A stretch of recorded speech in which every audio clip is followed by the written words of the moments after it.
ये बासी ही तो है जो आपको मिला है।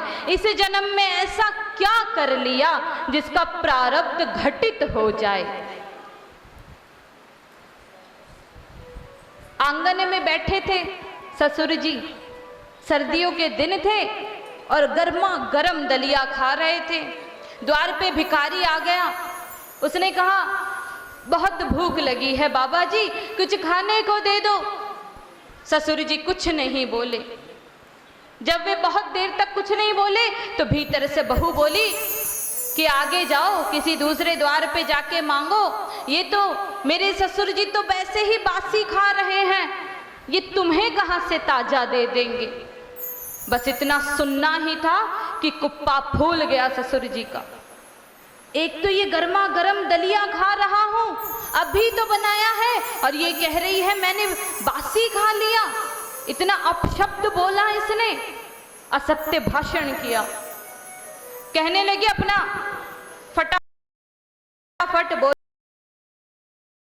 बिस्तर बांध ले और मेरे घर से दफा हो जा। बहू ने कहा ऐसे कैसे पिताजी, जब लेने गए थे तब 400 से 500 की फौज गई थी बारात में, मेरे पिताजी ने सबको जमाया था, तो अब जब मुझे विदा करोगे तो वो फौज भी तो इकट्ठी करनी है। सारे कुटुंब कबीले को बुलाया गया, वहां पे पंच बैठे हैं, संत बैठे हैं, सभी बैठे हैं और सबके मध्य में बात रखी गई। सबने पूछा भाई हमें क्यों बुलाया है। तब ससुर जी ने कहा कि ये मेरी बहू, इसने असत्य भाषण किया है।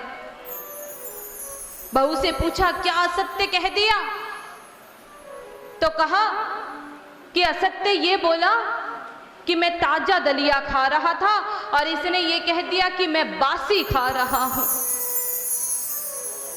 ये पूरी घटना जब सबको पता चली, बहुत कोसा बहू को सबने। अंत में बहू बोली कि अगर कुछ कहने की अनुमति हो तो कुछ कहूं। तो सबने कहा पक्ष सबको रखना चाहिए, तुम भी रखो। उसने कहा 35 वर्ष हो गए हैं इस घर में आई हूं, आज तक नहीं देखा मेरे पिताजी को बिस्तर से पांव भी हिलाते हुए। ससुर जी को सारा सामान वहीं मिलता है। इतनी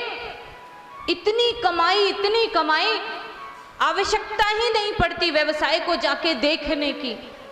1 रुपया किसी को दान करते हुए नहीं देखा, किसी भूखे को तृप्त करते नहीं देखा, कभी गोविंद के मंदिर जाके उसको पुकारते हुए नहीं देखा। कुछ तो कमाया नहीं, तो इनको किसका फल मिल रहा है बताइए।